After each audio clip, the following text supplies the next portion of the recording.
Welcome to Pathways to Wellness. I'm your host, Jude. Today we have Tony, the urban Epicurean, showing us how to create a heart-healthy meal for those of us who have suffered from a heart attack. Welcome, Tony. Hi, Jude. Thanks for having me. Thank you for coming. As you may or may not know, the key to recovery after a heart attack will be not only exercise, but also what you eat. Weight control and exercise are going to be the key to success when recovering from a heart attack. Did you know that what you eat is going to matter just as much as how you exercise? Eating healthy and a well-balanced diet is actually going to help you reduce your risk of a heart attack by 80%. And if you've already had a heart attack, then it's going to be very important for you to make sure you eat foods that are rich in vitamins, minerals, and are overall well-balanced. Now, knowing this, let's try to come up with a strategy that's going to be good for you. What are the things you should be eating? So, fruits and vegetables, for example, all of them loaded with vitamins, minerals, and other heart-healthy nutrients. The next thing that you want to be eating are starches, but try to limit them to whole grain varieties. Definitely have some dairy products, but be very, very careful with the dairy products because they do tend to be high in saturated fat. So try low-fat options. The other thing that's going to be very important is having sources of protein. Protein is essential, and if you look at it like fueling your car, gasoline is going to be your carbohydrates, and protein is going to be your oil. You need protein to sustain functioning and to help regenerate muscle growth, especially when the muscles in your heart have been damaged. So, taking everything that we've just learned, let's try to create a healthy meal. What do you have prepared for us, Tony? Well, as you mentioned, Jude, an essential, well-balanced diet is really important for a heart attack survivor. Well, important for anyone, actually. For anyone. Right, yeah. Right on. So today we prepared a Tarragon Chicken Papillote. Try to say that 3 times fast. I have enough trouble trying to say it just the first time. And papillote is just the French way of saying in a packet. You can do it in a foil packet, you can do it in a parchment packet. Anything sounds sexy or French, doesn't it? Foil's a lot easier. So what we have in the mix today is we have some green beans tossed with some garlic and lemon juice. We're going to put a nice lean 6-ounce chicken cutlet on top of that. We're going to mix some shallots with some fresh tarragon and some lemon juice. We can put a nice slice of lemon on there for a little extra flavor. We're going to put it in our foil packet that I'm going to show you, and then we're going to throw that in the oven. Sounds a little complicated.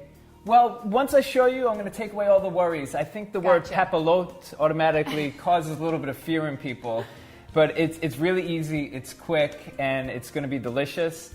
And in addition to our Tarragon Chicken Papillote, we also have a nice quinoa that we're going to have on the side with it, which I've already pre-prepared. And now it's really interesting. If you get a close-up look, you can actually see that it's a seed. Right there. You can almost see it. It's almost like a mini bean sprout because once it's cooked, you see the sprouts starting to pop out. And if you would see it in the aisle at the store, you would almost think it's some sort of grain, almost, you know, maybe it would fit in right with the rice and everything else. Then we have our green beans, and these are also pre-prepared, mixed with some crushed garlic and lemon juice. I'm not sure people know this, but garlic is actually considered a natural antibiotic, so it's great for people recovering from injuries or heart attack. It is. It's one of the gifts of the earth to us because it tastes good and it's actually good for you, which is amazing. You don't run into that too often. Says the Italian. Of course. Comes from upbringing. We have a 6-ounce chicken cutlet, a nice light protein, and then we also have some fresh tarragon, as I mentioned before, and I want you to just take a nice whiff of that. Oh, I love that. It's one of my favorite herbs, and this goes really nice, especially with the quinoa and with the orange shallot. It pairs really well with a lot of things. It smells great. Oh, it's the best. All right, so break it down for us. How do we put all this together? Okay, and this is really easy. The hardest part is actually putting together and assembling the packet. First thing you want to do is preheat your oven to 450 degrees. Awesome, we've already done that. So, and if you're doing this at home and don't have the luxury of having a pre-made quinoa at home, at the same time that you preheat the oven, you want to take your quinoa, put it in a pot with that 2/3 a cup of quinoa, 1 1/3 cup of water, the 4 tablespoons of fresh squeezed orange juice, and you want to bring that to a rolling boil. And as soon as it hits the boil, you want to cover it and leave it on a low simmer for about 15-20 minutes until all of that, till everything's absorbed. So basically, it's just like preparing rice. It virtually is. And the beautiful part about this is we're going to be simultaneous with our chicken as well. I like the multitasking. That works for me. So we take our green beans. When we first have them, they're going to be raw, and we want to trim the ends. And then what we want to do is blanch them. And blanching a vegetable is giving it a hot water bath. You bring that water to a rolling boil, and you put your green beans in for about 30 seconds to a minute until it has a really nice bright green to it. The real key part of that is then you want to shock it. And shocking it is basically, it's a hot summer day and you're really warm and you jump in a cold pool. So you have an ice bowl set up, you take them right from that rolling, boiling, blanching and throw them right in the water and they stop cooking like that. This way we're not going to get a dull green color. So after that, we're going to take our green beans as soon as they've cooled off a little bit, and we're going to crush 2 cloves of garlic. Yum, yum, yum. And we're going to squeeze some fresh lemon juice in there, about a tablespoon. So the great thing about lemons and the oranges that you used in the quinoa is that they're loaded with vitamin C. And as you may or may not know, vitamin C actually helps with immune system functioning. And when we're recovering from heart attacks or other injuries, our body's immune systems are down, and so we're more susceptible to diseases and illnesses. So now that we have our beans, we have them mixed with the garlic. I love garlic. And the lemon juice. We're going to take it and make a nice bed for the chicken. Here we go. That's a bed I'd lie in. Oh, absolutely. I wish my bed smelled like garlic. I'm kidding. And then we'll take our chicken. And now we're speaking about chicken. If you like this recipe and you want to change it up a little bit, you can also add a piece of tilapia in.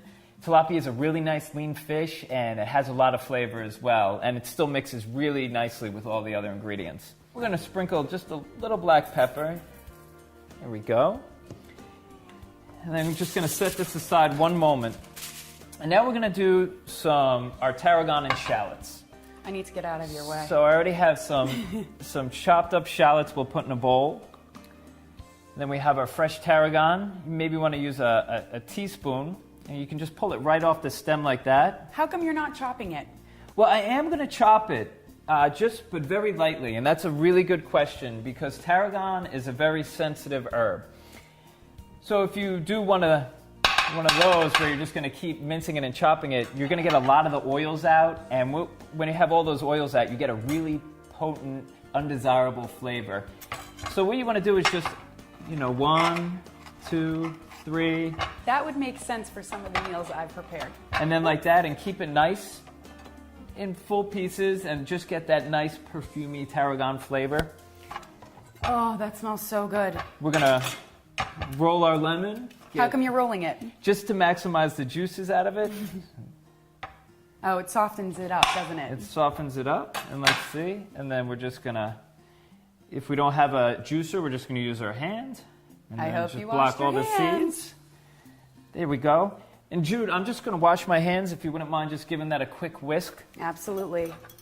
So now that we have our chicken down here, we're gonna spread out our lemon juice tarragon shallot mixture. I can already smell that. It smells so good. Go. And before I forget, let me just get 2 slices of lemon on top just to add a little bit of extra flavor.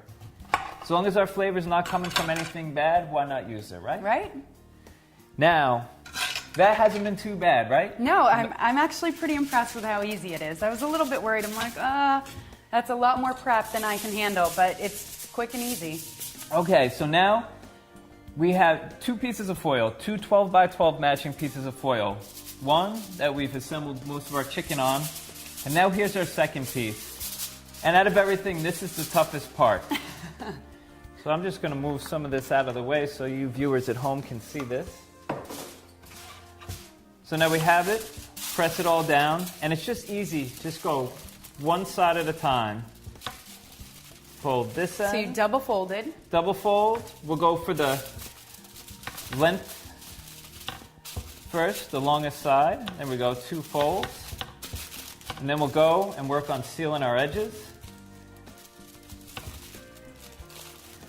Here you go. And if you're really good at origami at home, you could probably make some sort of fancy swan packet. It won't affect the cooking. Myself, I'm not an origami guy, so I just go for the easiest, quickest way. So here's our packet. Awesome. And we have our oven preheated to 450 degrees. Let me get that. Thank you very much. We're going to slide this guy in. And as we bring him in, I put one in the oven before we started preparing earlier. And here we go. And this is really nice. Just take the knife here and we'll cut this open. Good. Let's see. Oh, and you can get it. You may not be able to see that steam, but just how wonderful does that smell? Good. You're getting the lemon, the tarragon, the garlic. All right, break out the knife and fork. I have to try a bite. Oh, and I have one ready here for you. Oh, you're so good. Okay, well, let me give you a nice bite here and make sure I get everything mixed in. We want to get all the flavors. That looks so good. Here you go. Thank you. Oh, it smells amazing. Mmm. That's amazing. It's good, right? Tony, thank you so much. This is amazing. And it's great for anybody, anytime. Healing your hurting heart after a heart attack is gonna take some time. Please be patient with yourself and patient with your body. Pace yourself. Take your time and know your limitations. Eat healthy, exercise, and remember, you can control your recovery. Thank you so much, Tony, for joining us today. Oh, well, I hope you enjoyed the Tarragon Chicken Papillote. I loved it, and thank you for joining us for Pathways to Wellness. I'm your host, Jude. Remember, go well, go strong.